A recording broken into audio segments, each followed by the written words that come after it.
Hi, welcome to Urban Goes Green. Today is an interesting week because there's going to be a role reversal in terms of I'm actually going to be interviewed by Meg Holden, and Meg Holden is from Vancouver and she's come to meet me today to actually interview me. So we thought that she could interview me on Docklands TV and then I might interview you a little bit at the end of the interview between you to me. So thank you, Emily. And the reason why I'm really interested in talking to you is regarding your role as a community builder and sort of an advocate for sustainability in the Docklands. So the first question would be, what to you is sustainability and what can it mean in the Docklands? Okay, so sustainability to me in the community of Docklands is about the soft design. It's about the people aspect, and it's about the creative everyday choices that people make. And the way that I'm applying sustainability through urban reforestation is stemming a lot from this garden.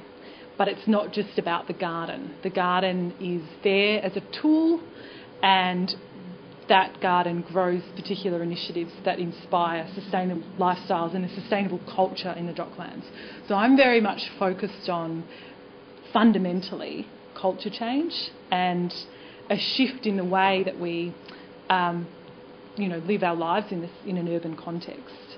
And so we do have a strong focus on the hard aspects like the energy, water, waste aspects of sustainability, but most predominantly it's on the soft design and placemaking, the cultural aspects, which to me are the most fundamental parts of sustainability because it is about a change in the way that we live our everyday life.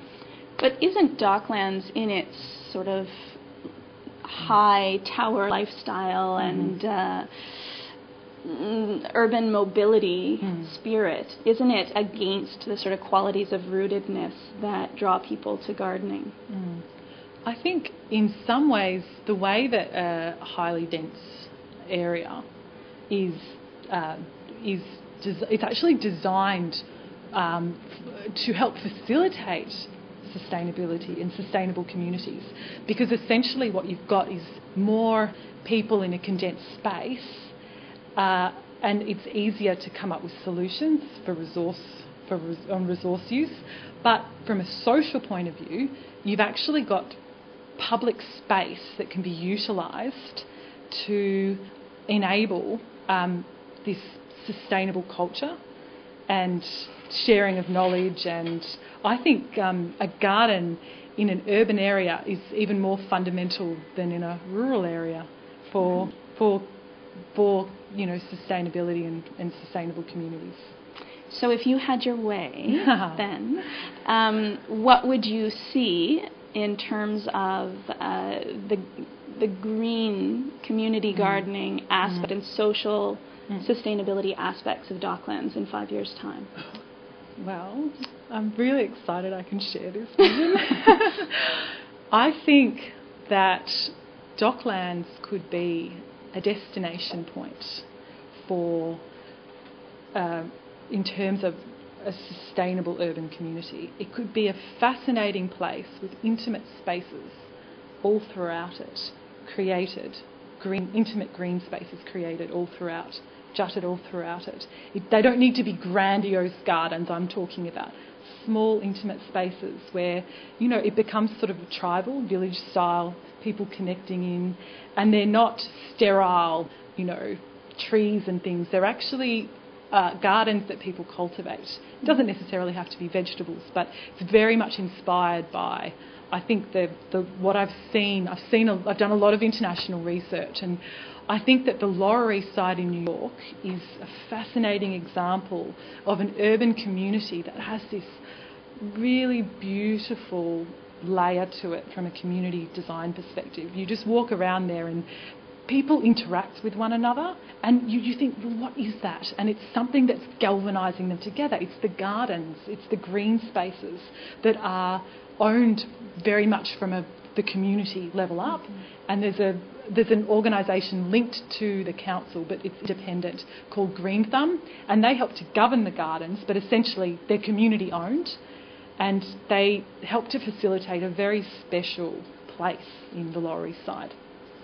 Unfortunately, it's quite a struggle for Green Thumb, and they've lost a lot of their land on which they were just sort of squatters because of the astronomical property values. Yes, that's in the Lower East Side of Manhattan. That's right. They still have 42 community gardens, but it is a very interesting play at hand, isn't it, between community space and commercial interests. Right. So I think, though, that to have a sustainable community, you need balance.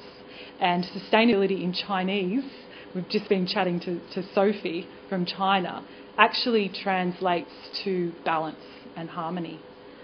So if we think about that and then apply that to sustainable design, the application of sustainability, we need balance and we need harmony in our urban spaces.